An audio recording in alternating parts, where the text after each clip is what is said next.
Hello, welcome to this episode again. I'm Marieke de Witte. I'm a clinical psychologist, sexologist working at Maastricht University. I'm doing a lot of research on sexuality. I also teach on sexuality. And today we're going to talk about sex again. Now, when we think and talk about sexuality, I think it's really important to take into account diversity. And diversity is also cultural differences. Now, we do know that societal beliefs and culture has a strong impact on our sexual development, on our sexual attitudes or behavior, determines what is allowed, what is not allowed. And culture and religion will also have an effect on how you present sexual problems and whether you will seek treatment for sexual problems or not. Now, I'm raised in Belgium. I'm influenced by Catholicism. I had sex education at school. I could openly talk about sex with my parents, with my friends. So this has clearly affected my sexual development and my values and my attitudes. But obviously, there are so many different cultures. And what I notice a lot is that there's so much prejudice, so much misconceptions about the impact of culture and especially religion on sexuality. And so what we actually want to do here in this podcast is kind of raise awareness and inform you all and induce curiosity so that we can all respect each other's culture. But obviously, I'm not an expert in all these different cultures, so that's why I have invited several students with a different cultural background so that we can talk a little bit more about how their culture, their religion has affected their sexuality. So welcome. We have 3 students here. Maybe you can introduce yourself. Hi, my name is Avery. I am a master's student in psychology. I'm specializing in developmental psychology at the moment. I am originally from Korea, born and raised. And then in my puberty, I went to the US, lived there for 8 years. Then I moved to Germany for a year. And now I'm in the Netherlands. So I hope I can contribute a little bit about my story. Okay, nice. Looking forward. Hello everyone, I'm Rana. I'm doing my bachelor here in psychology. I'm originally from Egypt, born and raised, but through my high school I moved to Cyprus, the Greek part of Cyprus, and that has also influenced a lot about me. And then I moved here to the Netherlands, which further influenced me and my ideas and beliefs. I was raised a Muslim and I practice Islam as my religion, and I'm really excited for this chance to talk about that and learn from other cultures as well. Okay. I'm Honya. I'm also a third-year psychology student, and I was born in Germany, but I come from a family that comes from Iraq, the northern part of it. So yes, my parents were refugees. I was born and raised in Germany, but that sort of gave me the in-between perspective. So I've had sort of a bicultural upbringing, I would say, and yeah. Okay, this is going to be an interesting podcast. We have so many cultural diversity here. Let's maybe just start with this idea that there are so many prejudice, misconceptions about the impact of culture and religion.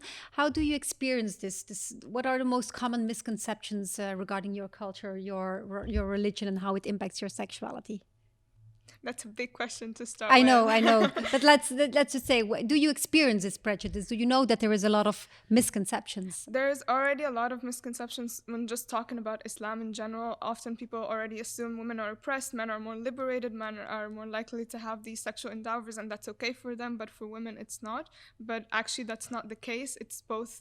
Islam talks a lot about equality between men and women, and sometimes you have confirmation bias, and if you're looking for something that would say this gender is more privileged than the other one, that is in the Quran, it's there. But also you have to look at other verses that are then talking about how women should be treated as equally as men, or how women are privileged in this aspect rather than men. So these are the kind of things that I always try to look at when I look at it, because a lot of the times I see someone with a specific verse and they're saying, see, in Islam it says that, I have a verse, I read it on Google or whatever. I'm like, yeah, but there's like the whole book there. There's other verses about different things, and specifically with sexuality, because I think a lot of Muslims are very private and shy, and intimacy is very close to their heart and they're not very open about it, then a lot of people think that, oh, but that's oppression, that's why they're, but no, it's not. It's just something that is private, and I think that's okay. If I don't want to talk about it, that's fine for me, but at least I should get the right education about it so I know what I'm doing, and I know that I'm doing it in a safe manner as well. Yeah, exactly. But I think it's also important to make this distinction between what is culture and what is religion.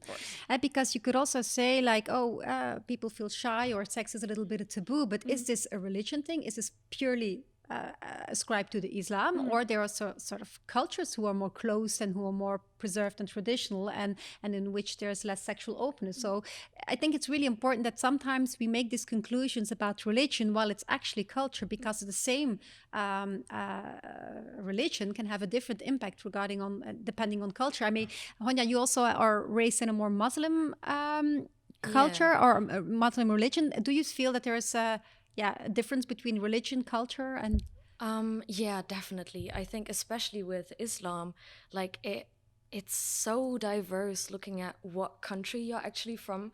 And I feel like it's really interesting that you bring it up with the oppression aspect. I feel like at this point there's such a negative connotation with Islam that the moment you're like a woman, it's like you have to be oppressed, you know? You have to be unhappy. And that's really not the case. We really have to look into like the individual cases, the individual development of the country that we're talking about. So we just simply can't generalize. Yeah, and exactly. That's a big part of it, I feel. But I feel like there's so many misconceptions about the Islam, so many prejudices, and I think probably it's because we have most experience with Islam, or most people in immigrants living in our country are Muslim, so that's why probably we have all these misconceptions. There's so much prejudice that there's more violence or more sexual risk behavior, but often it have to do with the fact that people with immigration background sometimes have a lower socio-economical status because they're less integrated, which is also our fault. And I think it's mainly the lower socio-economical status that determines the sexual risk behavior rather than the culture or the religion, because also people without immigration background will display have a bigger chance of sexual risk behavior. So I think this is really important that we take that into account, and that we not necessarily ascribe this directly to religion. I also like the thing you said about Islam and about this idea that there's more equality than we think there is. And I remember this term nikah, which is about nikah is like that sex is an important part of marriage, and the nikah is really about shared sexual pleasure. Right? It's really about both enjoying it. And also the sexual pleasure of women is so important. And what strikes me so much is that when people, before they marry, they have to go to the imam, and then they learn about how to please a woman sexually. They learn about the clitoris. They actually learn about how a woman can climax and what is important for her to reach orgasm. So there's so much focus on the sexual pleasure of women, but we don't think about that, because we have this idea that women are repressed. So that's really interesting to know about Islam. Yeah, I was talking with Honya earlier before we started recording, because I was reading a lot about sexuality in Islam prior to the podcast, because I also wanted to expand my knowledge a little bit.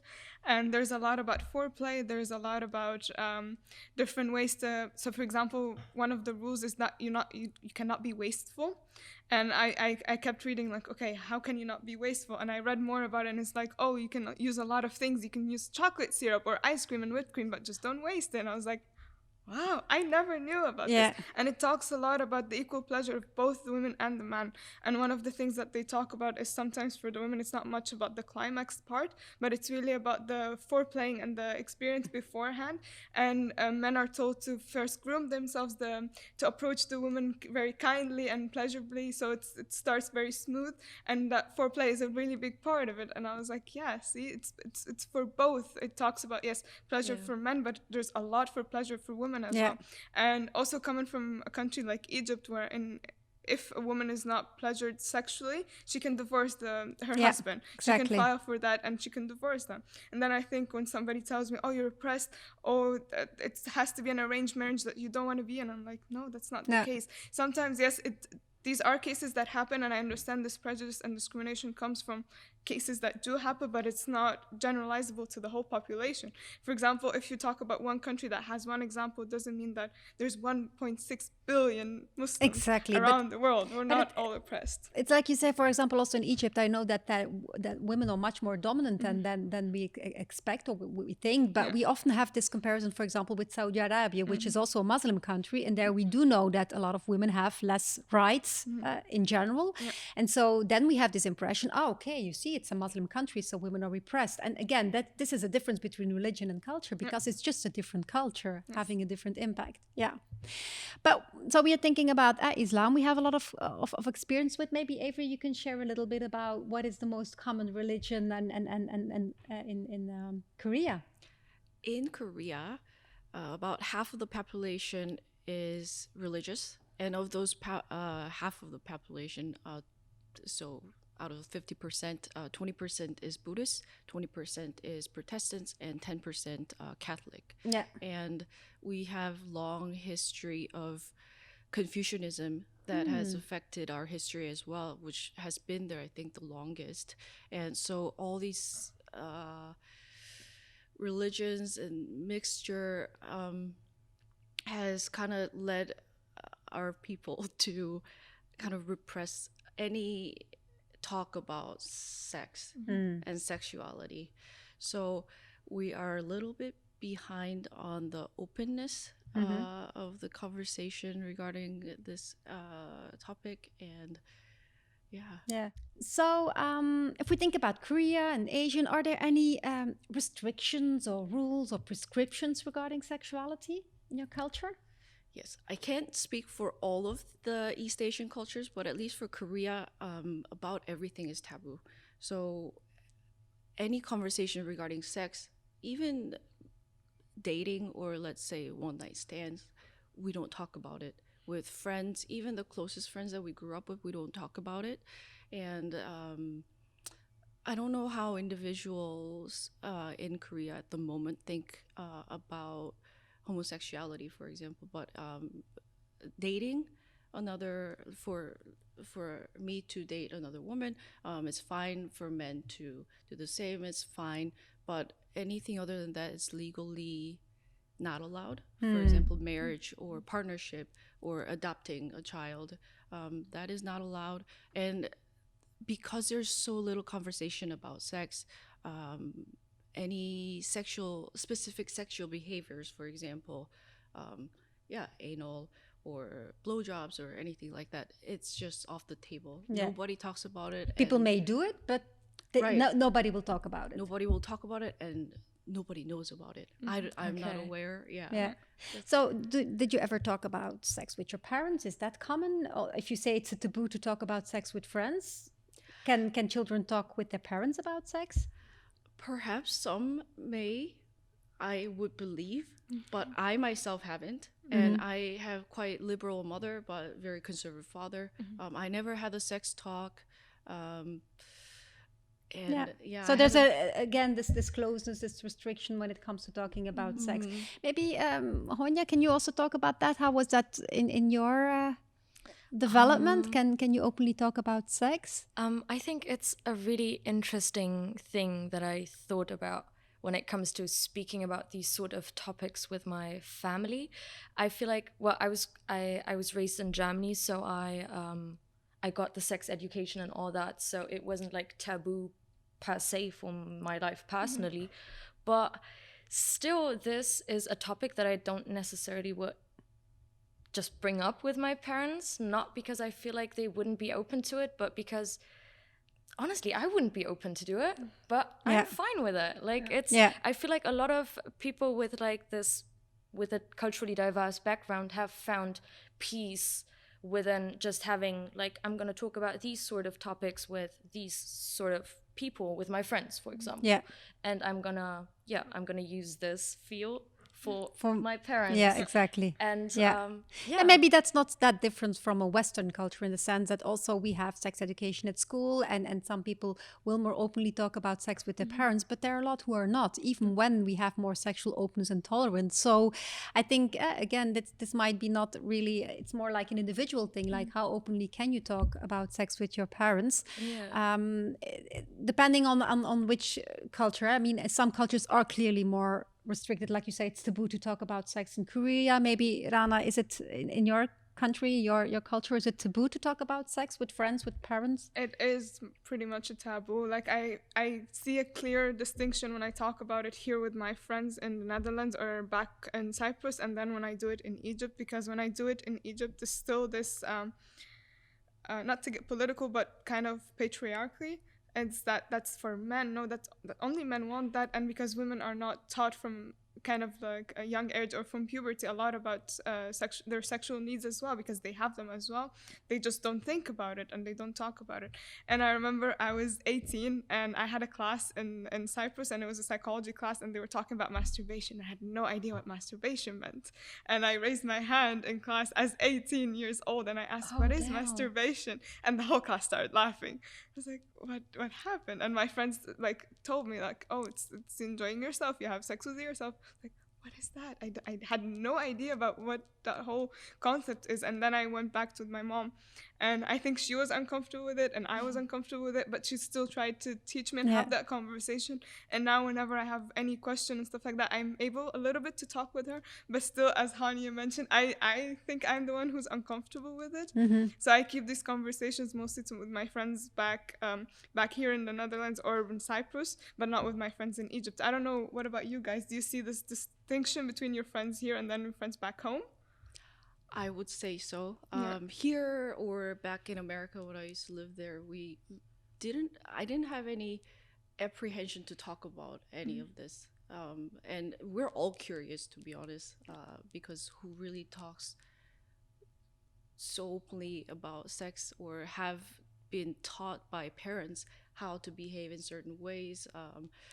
So yeah, the conversation is pretty open here, but in Korea, I have to be really careful who I'm opening up to, so I don't offend anyone. I feel that. Would people judge you? I mean, is this what if you're like more this kind of we get into contact with different cultures? You're raised in a more traditional, restricted culture, and then you sort of get all these Western ideas about sexual openness. So I can imagine that this creates some kind of back and forth swing between, on the one hand, wanting to be loyal to your traditional values, but on the other hand, being curious about this more open ideas about sexuality. So I think, how do you deal with this? Do you feel this tension, like on the one hand being influenced by your own culture and your own religion, and at the same time also being raised and having friends in who have different values, different ideas about sexuality? How did it affect you? This do you feel any tension? I myself don't feel any tension per se, because I am a bit careful when I choose to talk about this back in Korea with my friends. I think I don't feel it per se, but I see that I'm also very careful with who I talk to back home when I do want to talk about these things and do want to open up. But then I also see a lot of the times people have misconceptions then, because they were never actually learned about it. In Egypt, we don't have sex ed classes. That's just not a thing. And then a lot of the times then parents kind of send out the information that they already know, sometimes that it's outdated or it's not healthy. Like, we know new research says something different about this. No, that's not the way you should do it. And when we don't have these conversations and we don't even have education about it, that's not going to be spent around. And then a lot of the times people have performance issues, or they have different desires that they just cannot fulfill because of it, and because there's no room for that conversation. I think, okay, if you don't want to talk about it, if you don't want that whole openness, but at least educate about it, because there's disorders within it, there's health things that... So you can see the benefits. You're clearly influenced by, hey, it can be different, people can be more open, and you can see the benefits of more openly talking about sex, because you feel like it can prevent a lot of problems, because I think it's indeed what you say. Sex education is so important, and in Belgium and the Netherlands, obviously, it's more common to have the sex education. But still, I mean, in sex education, it's much about prevention and STIs, and it's too little about sexual pleasure and how to please yourself, how to please others. So I think there's still a long way to go, even when we have sex at school. I think we still need to sort of work on the content. But also, even within Western countries, there's differences. I mean, like in UK, for example, there is no sex education at school. So it's not a common Western thing. Also, like in the States, it's also some areas are much more restricted to talk about sexuality or about sex education. Latin America, for example, sex education is not important. So there's so many different cultural differences when it comes to sex education, although we do know that it clearly has a positive impact on preventing sexual risk behavior. We know that in countries where there is no sex education, like, for example, UK, there are a lot of teen pregnancies. And so I think we really should open up a little bit more. But also, it's not only the task of schools, it's also parents needing to talk about sexuality, because at this point, we are... I mean, also in more traditional cultures, people are curious, and there's the internet. And there's so much information on the internet. So they're looking for information on the internet, and a lot of people are misinformed. So it's only, so when there's no openness to talk about it, when you cannot check with friends, how do you experience this? Or check with your parents, then you might be misinformed and have these very strange ideas about sexuality.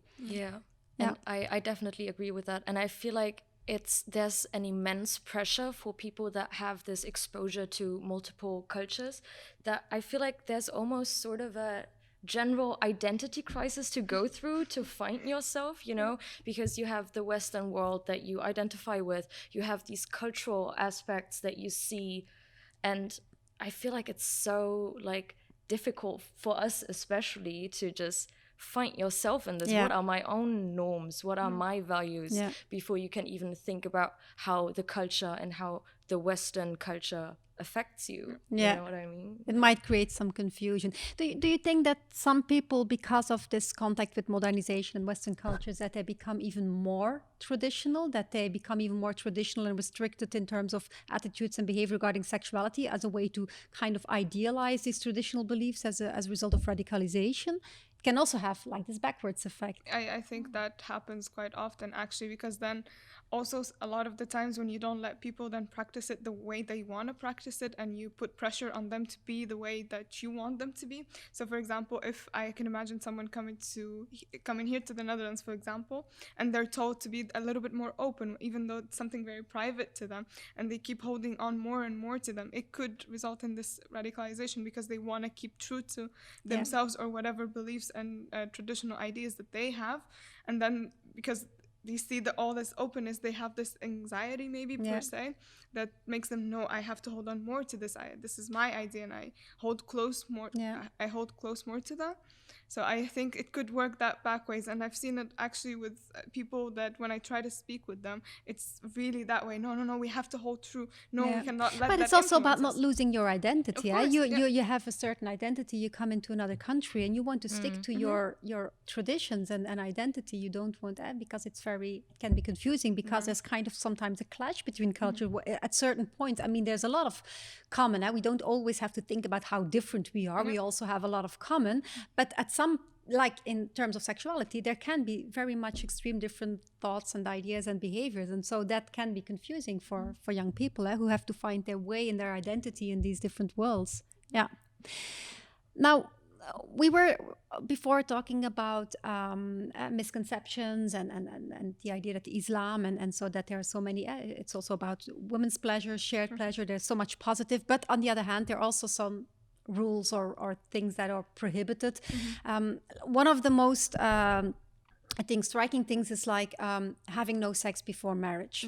I say it a striking thing. It's just striking for me because from a Western perspective, this is really strange. Because when we grow up, we call this sexual interaction career, and I have talked about this in previous episodes, that we gradually explore each other. We gradually explore sexuality. Indeed, we start with masturbating, and then we start then with kissing somebody, and we touch above the clothes, under the clothes, we touch the genitals, and eventually we go to penetration. It takes about 3 years or something. So So we gradually learn to know sexuality. But of course, if there's like no sex before marriage, and then there's the wedding night, you never touched each other. Yeah. And then at a certain point, then it's got to happen. So without any build up. So there's a lot of often performance demand in men because, they need to perform. So there's premature ejaculation, often erectile dysfunction as a result. Women are afraid what's going to happen. It's going to hurt. So there's a lot of fear. So there's vaginismus dyspareunia. So, I don't want to judge the tradition about having no sex before marriage. It's just, it might increase the risk of sexual problems because, there's not a gradual build-up. I don't know what you think about that. Also, maybe Avery, in your culture, it's also Korean. How do they think about no sex before marriage or premarital sex?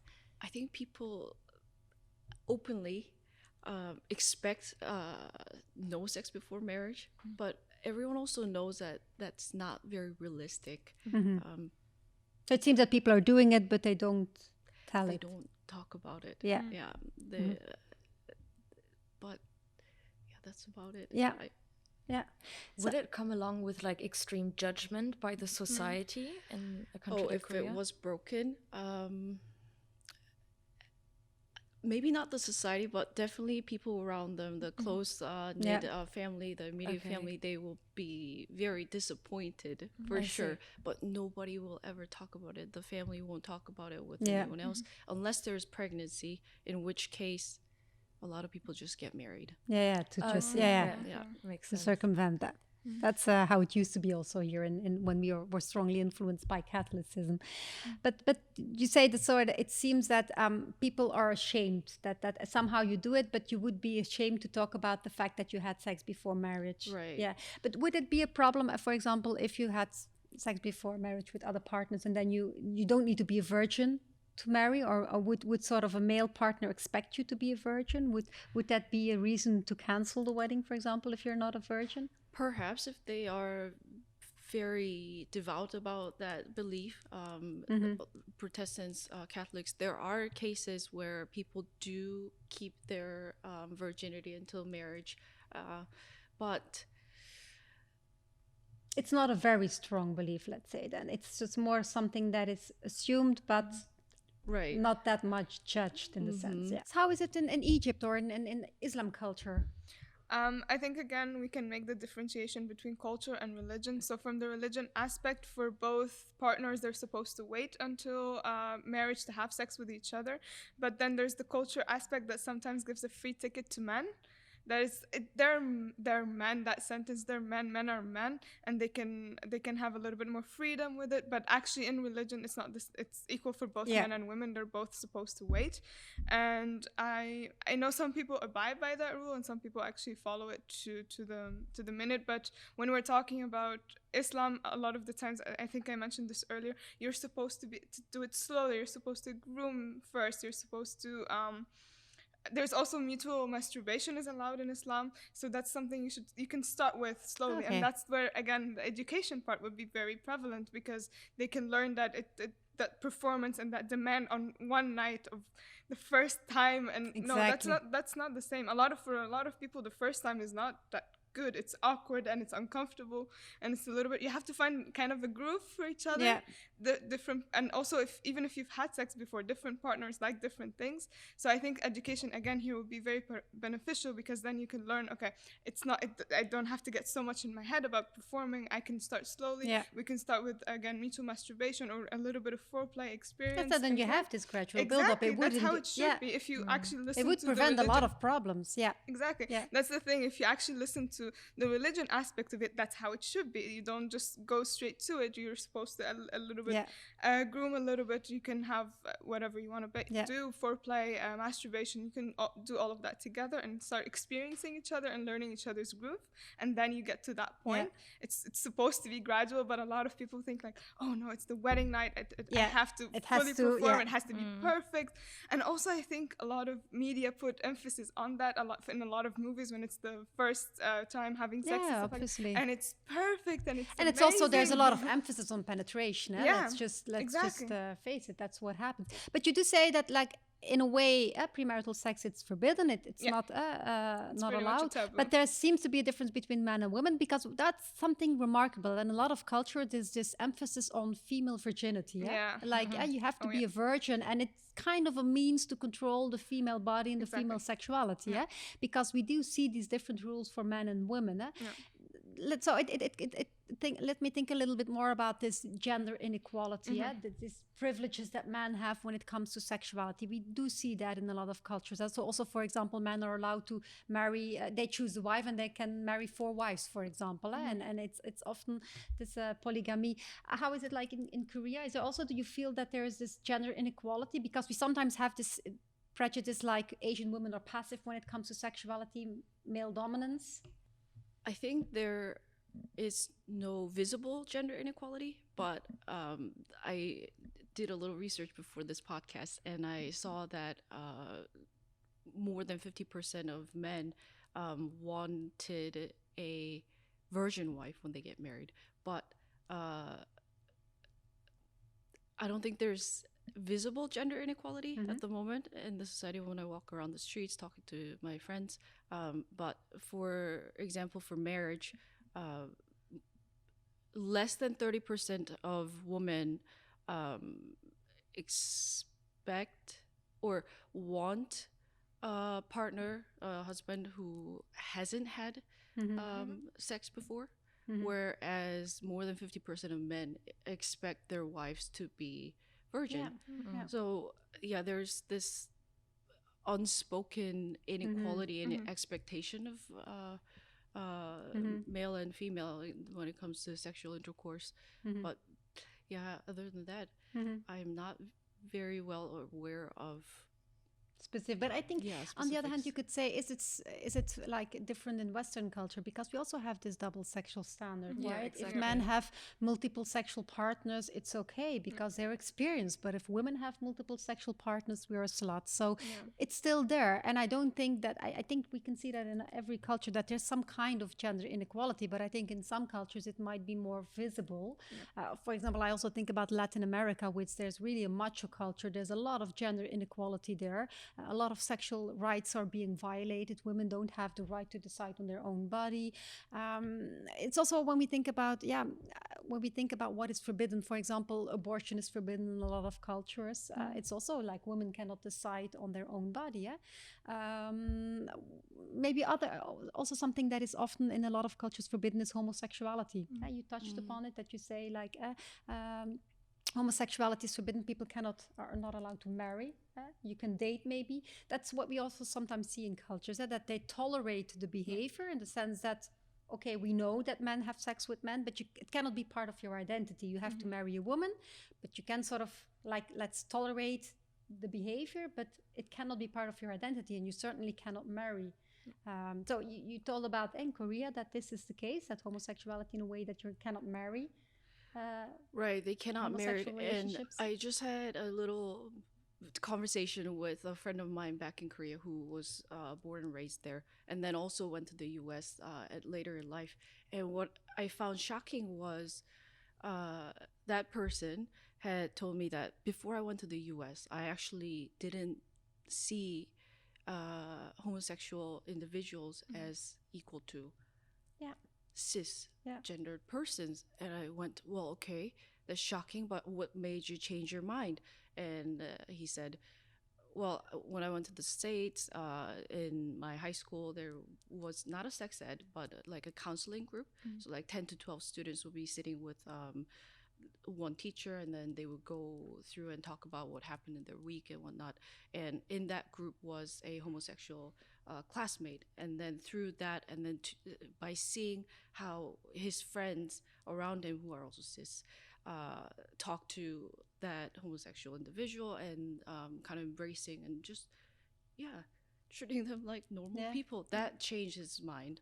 And so I'm wondering, okay, he's my kind of age and still thought that homosexuality was sin and like it's something that should not be done. And it was quite shocking, and I believe that might still hold true for a lot of individuals back But home. there are many cultures in which it's clearly like forbidden. Like I think about Poland, for example, in which you cannot really openly express your Right. homosexual behavior. You cannot, I mean, that it is, I don't know how it is in your culture. Maybe Honya, if you want to share something about Yeah, coming LGBTQI in general, so not only homosexual, but also trans person. What do people think about?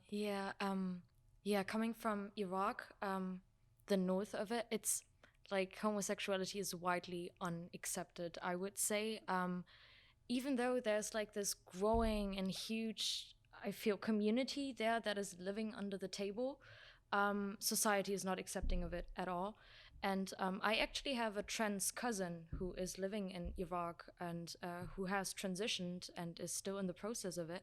And it is just, it has never been spoken about. Like, that person just transitioned and is now like even more determined to display these masculine traits, even more than like perhaps a male born person would want to exert, you know. So it's again sad. And also I feel like the transition from female to male is more accepted than from male to female. Why? Because again, you don't want to be a woman in that country, you know. It's considered to be the weak gender. So it's really interesting looking at the dynamics. It's happening, but it's not being accepted. It's a lot of discussion is still needed, definitely. I think this is an important topic because the LGBTQI community, there are a lot of cultures in which they're clearly repressed and that they really have less rights in general, less sexual rights. So we really have to, and we will devote an episode on this, also part of our diversity. There's diversity in terms of sexuality. So we do see that there are a lot of like restriction rules, things are allowed. We see some sort of differences between men and women that, like, let's say by the book we are all the same and it's about shared pleasure, but at the same time we do see that men have a little bit more privileges when it comes to the practicing sexuality. I think it's also when thinking about culture and how it affects our sexuality, what I really want to sort of the message that we really want to bring here is that we have to respect each other's culture and that there are a lot of prejudice, a lot of misconceptions. And respecting also means, for example, when it comes to treatment of sexual dysfunctions, when I see couples with another cultural background, I think it's really important to respect. And we will have to adjust our treatment. For example, when a man with a Muslim background consults me with erectile dysfunction, I cannot give him masturbation exercises because I know masturbation is it's one of also things that are prohibited in a lot of cultures and people who are strictly practicing. So I think it's not a matter of like, hey, well, I know masturbation exercises work. No, I mean, it doesn't matter. It doesn't work for you. So I have to adjust my treatment. So that's about respecting the culture. Now, when thinking about sexual problems, what I notice is that a lot of people with a different culture, or like with an Islam background, there's a culture in which you have to perform, in the sense that it's also about raising a family. Getting pregnant is really important. So when couples with a Muslim background, when they have premature ejaculation or vaginismus that interferes with getting pregnant, they actually consult for help really fast because they want to have the problem solved. And what we often see, like that in more Western cultures, it can take years and years before they go to sexologists, and like Muslim couples will come after 6 months because you have to fix the problem. And one of the reasons, it's not only about I'm experiencing pain, but it's mainly about it interferes with penetration and we need to sort of be able to reproduce. So there you can see also how culture will affect the presentation of your sexual problems. So you can say there's less openness to talk about it, that there's some restrictions, but at the same time they will seek help for it to sort of resolve the problem in terms of reproduction. How would you say you deal with that when someone with a cultural background? Well, it's always a matter of respect. The thing is, of course, when it comes to getting pregnant and sexual problems, we always want to separate the lust and the getting pregnant, the fertility issue, because otherwise, I mean, you solve the problem in terms of, okay, now you can get pregnant, and then you don't learn them to enjoy sexuality or to engage in sexual pleasure. So I think it's also very important as a sexologist that we learn them to not only associate sex with reproduction, but it becomes a pleasurable thing. But at the same time, you have to listen to the question and of the couple, what they want and what they need at that point in their life. So do they want to prioritize fertility, or do they want to prioritize the sexual lust and pleasure? But it is indeed important how also culture can affect how we present ourselves and how we deal with sexual problems. Is this something that is talked about in your culture, sexual problems? Do you ever talk about that with friends or with parents? If you would have like a sexual problem, would you talk about this? No, not in Korea, I don't think. For example, all of us are female here. Sometimes people take contraceptives to regulate the hormonal hormones. Yeah, and then if you don't get regular periods at a certain time, like you're sometimes prescribed daily contraceptives to cope with that. A lot of females in Korea, especially unmarried individuals, they wouldn't talk about this with their mother. Yeah. And I've had friends who said, I really want to go check this out with the gynecologist, but I can't go because if I go, then they will have the chart, and this can be exposed to the family because of the same health insurance of the family.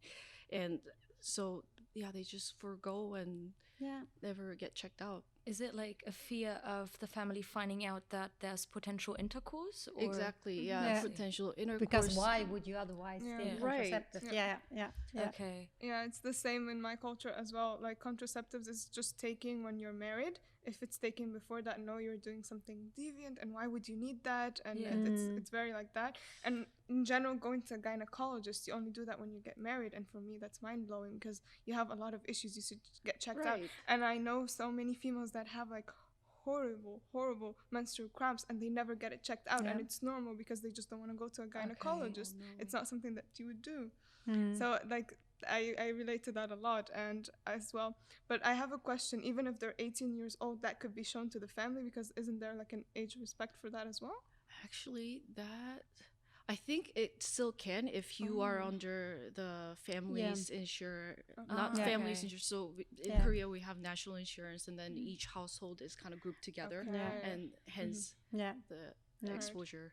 Okay. Yeah, but I can imagine that it's like culture will interfere indeed with like having contraception or not. But also when you think about safe sex and how is it like using condoms? Is that because you can only have sex for reproduction or in a marriage? So why would you then have a condom? Is that more a little bit a line of reasoning? I think so, definitely. I feel like, to be honest, I feel like anytime there's like medical things that need to be taken care of, like physical things, I would be really open to go to my mother with that sort of stuff, because she would want, like, she cares about my general well-being. But I don't think I would necessarily relate that to sexual activity, but more as in like a doctor appointment, like a medical issue, you know?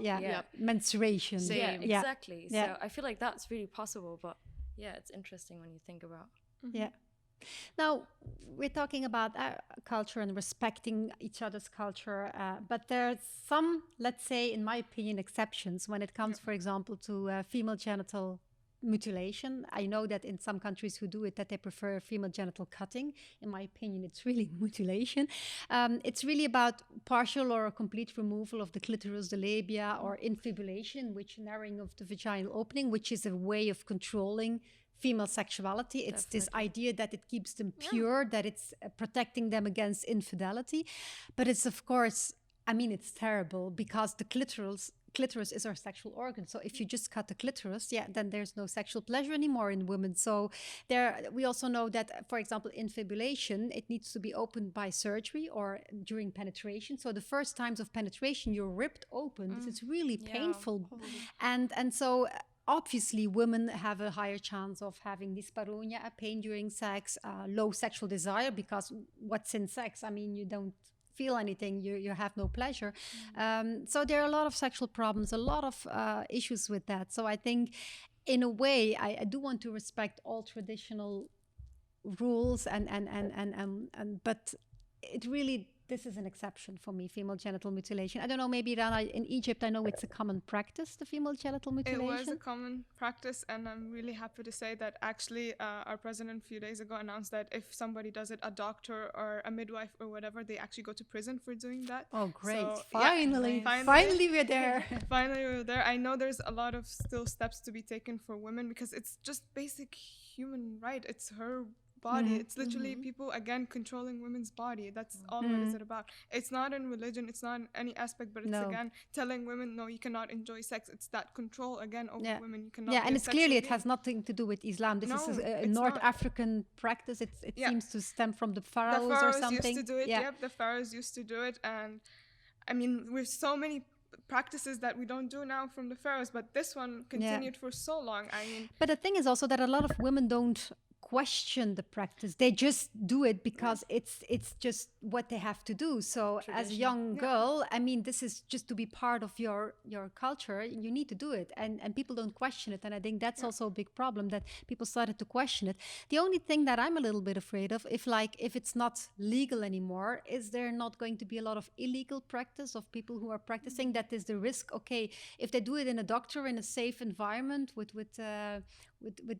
safe material and healthy practice, but then there's the risk that there may be other people will do it, like healers will do it in less hygienic circumstances. But they still would go to prison for it. That's still the thing. So if they could do it in secret, of course, but if it is found out, then that's the consequence of their action.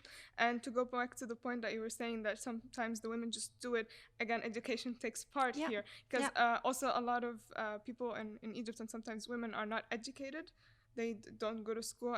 If the family is poor, or socio-economic status just don't allow that, or again about controlling women, and they don't just study. If you educate the women, and if we have that room at least because sex education is not just about the sexual pleasure, it's about disorder, it's about consent, which consent is also a big part of the whole process. And again, it's about practices like that a woman should know that, no, this is not part of your religion. This is just controlling you. You shouldn't be doing that, and you shouldn't do that to your daughter. If you don't know better, you just do it and you don't question it. So it's really about raising awareness. I think another issue is the idea of honor killing and shame killing, which is also in a lot of countries, in which the idea that also different standards there for men and women, in the sense that men have to protect the family honor and women are responsible for the family honor, which means that whenever there's premarital sex or extramarital sex or divorce or rape, if women are raped, they are a victim, but then the men have the right to kill the wife because she's damaging the family honor, which is terrible. Because when we think about some war situations like in Syria, in which a lot of women were raped by soldiers, I mean, they have to flee the country not because of the war, but because of their family chasing them to kill them because they dishonored the family. And I think these are just practices, cultural beliefs, cultural practices that we really need to sort of fight against, because, I mean, obviously, I think we can all agree that is not okay, right? I imagine that's pretty difficult, right? As someone like you who's like travels around and tries to educate people from the Western perspective, that it's a lot like, you don't know our culture. But I do feel that there's a kind of paradox and ambivalence there, because often I went a lot to Egypt and to Saudi Arabia and these countries to talk, for example, about female genital mutilation. They know my perspective. They know I'm a Western woman and they know what I'm going to talk about, and they still invite me. So it feels like they, on the one hand, don't want to hear it, but at the same time, they do want to hear it, because otherwise they wouldn't invite me. So there's kind of this, I think it's part of this awareness that they know, okay, maybe it's not completely okay, let's just hear out what she's have to say. And I talk a lot about female sexual pleasure also in countries where I feel that female sexual pleasure is not prevalent yet. And I think that, people are curious. They want to know. There's clearly change going on, but I think it's also the way you bring it, and I think this is the most important thing. It's about respecting the culture. There's one thing in which I take a stance when it comes to female genital mutilation, but for the rest I try to respect the culture, I try to respect the tradition, and I think that is the most important thing, just to sort of let's say, educate people, talk about sexuality, what else is there outside your culture, and that we can learn from each other. And I think that is the most important thing. And I hope that also this podcast, we covered a lot of topics, and I learned a lot from you, from the three of you, about your culture and how you sort of how it influenced your own sexuality, how sexuality is in different cultures, and making this distinction between culture and religion. And I think this is important. Just sort of, let's just talk a little bit more about sex Definitely. and learn from each other's perspectives. And it's not that the Western is the ideal when it comes to sexuality, and Islam is also not the ideal, and Korea and Asian culture is also not the ideal. Let's just learn from each other. I think that's the most important thing. Definitely. So thank you really for joining this podcast. I really hope all of you enjoyed listening, and that you are more curious to learn more about different cultures and how it affects our sexuality in so many different parts of our life. Thank you all for listening. Bye.